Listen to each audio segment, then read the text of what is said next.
What if I told you Rivian might be quietly showing more progress than they're letting on, while at the same time taking on billions in new debt? And what if a single set of wheels spotted on the factory floor just hinted at a major lineup change coming sooner than anyone expected? Because this week, Rivian gave us a lot to unpack. From the R2 resurfacing in New York City to a potential $2 billion bond raise to software upgrades, design collaborations, and a mysterious storm blue R1T wearing wheels that technically shouldn't exist. There are signals everywhere. The real question is what they all mean. Let's break it all down. The Rivian R2 is officially back in the spotlight with a public walkaround scheduled in New York City, running from Tuesday, June 3rd through Saturday, June 7th. After suffering damage during transport following its appearance at South by Southwest, the vehicle is finally back on display. But the bigger story isn't just that it's back, it's which R2 this actually is. Is Rivian rolling out the same early prototype we've already seen, quietly repaired and polished up for another appearance? Or are we now looking at an early validation build, something much closer to final production? That distinction matters more than it might seem. Validation builds usually signal that a company is further along in the development process, testing manufacturing methods, materials, and final design details. And if Rivian is confident enough to show one publicly, that could mean timelines are tighter than expected. There are subtle details worth paying close attention to. Has the charging port location changed? Are there refinements to body lines, lighting elements, or panel gaps? Even small interior updates like trim materials, badge placement, or wheel options could tell us a lot about where Rivian truly stands with the R2 program. A stealth refresh wouldn't be out of character. Rivian has a history of quietly refining designs without making a big announcement. If this R2 includes even minor updates, it could signal that the company is already moving beyond the early concept phase and into something much more serious. Now let's shift to the financial side of things, because Rivian may be preparing to raise up to $2 billion through a high-yield bond offering. At first glance, that number alone can sound alarming, but what does it actually mean? In simple terms, Rivian would be borrowing money from investors and agreeing to pay it back with interest, and not just any interest. Early reports suggest rates could be hovering around 10%. That's expensive capital, especially in today's market. Part of this money would be used to refinance existing debt, including bonds that are set to mature in 2026. From a strategic standpoint, this can make sense. Extending debt timelines can provide breathing room and reduce short-term pressure, but it also highlights a reality Rivian hasn't tried to hide: cash is still tight.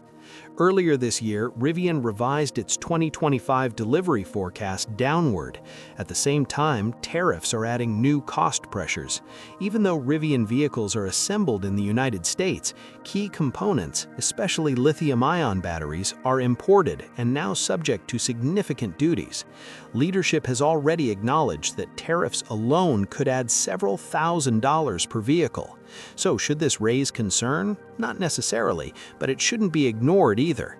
If the bond sale goes through, Rivian gains valuable runway to ramp production, bring the R2 to market, and continue its push towards profitability.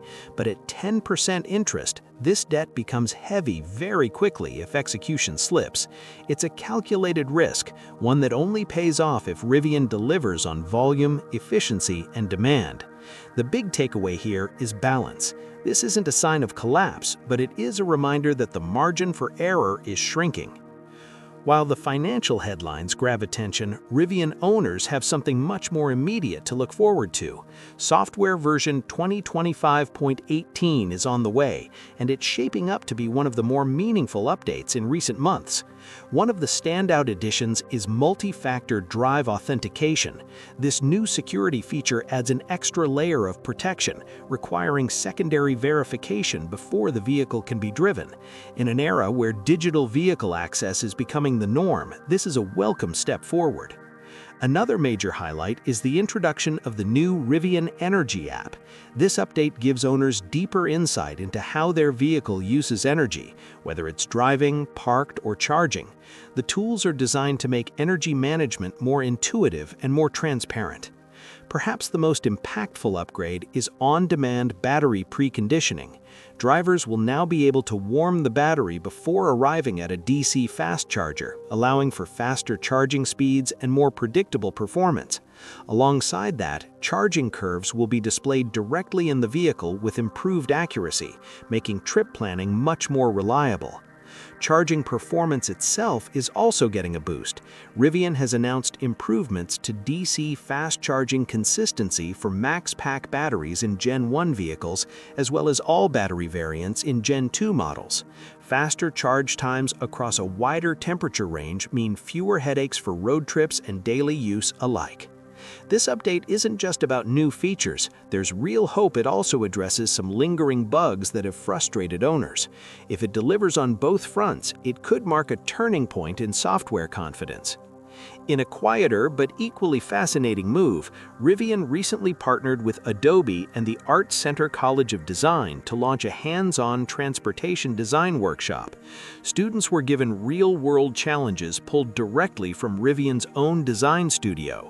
Using professional-grade tools like Adobe Substance 3D, participants created hyper-realistic vehicle concepts, diving deep into form, color, materials, and finishes. This wasn't just a classroom exercise, it was a glimpse into how modern automotive design is evolving. For the students, it offered an authentic look at what it's like to work inside a full-scale automotive design environment. For Rivian, it was a strategic investment in the next generation of designers and thinkers who will shape the future of mobility. It's a powerful reminder that innovation doesn't just come from factories and balance sheets, it comes from creativity, collaboration, and fresh perspectives. Now for the moment that really set the community buzzing. During a recent factory floor tour in Normal, Illinois, something unexpected appeared in the background: a storm blue R1T wearing Dune wheels that until now were exclusive to limited edition Dune models. That raises a lot of questions. Are Dune wheels coming to more configurations for the 2026 model year? Will they be tied to a specific drivetrain, like a quad motor variant? Or was this simply a one-off test vehicle that wasn't meant to be seen? Whatever the answer, it feels intentional enough to spark speculation. Expanding wheel options would align perfectly with a broader push towards personalization, something Rivian owners have been asking for. And then there's timing. With rumors swirling about an upcoming quad motor announcement and hints of native NCS charging integration, it feels like multiple pieces are lining up at once. Add in newsletter teasers about new gear guard releases, and it wouldn't be surprising to see hardware and personalization updates arriving together. If you've been waiting for a reason to hold off or a reason to finally commit, the next few weeks could be very interesting. When you step back and look at everything together, this week's updates paint a picture of a company at a critical inflection point. Rivian is juggling financial pressure, aggressive product timelines, software evolution, and brand building initiatives all at once. There are risks, there are unanswered questions, but there's momentum. Between the R2's reappearance, major software improvements, design investments, and subtle hints of upcoming hardware changes, Rivian doesn't look stagnant, it looks busy and possibly closer to its next big chapter than many realize. And that's what makes this moment so compelling. Adventure, as always, is still out there.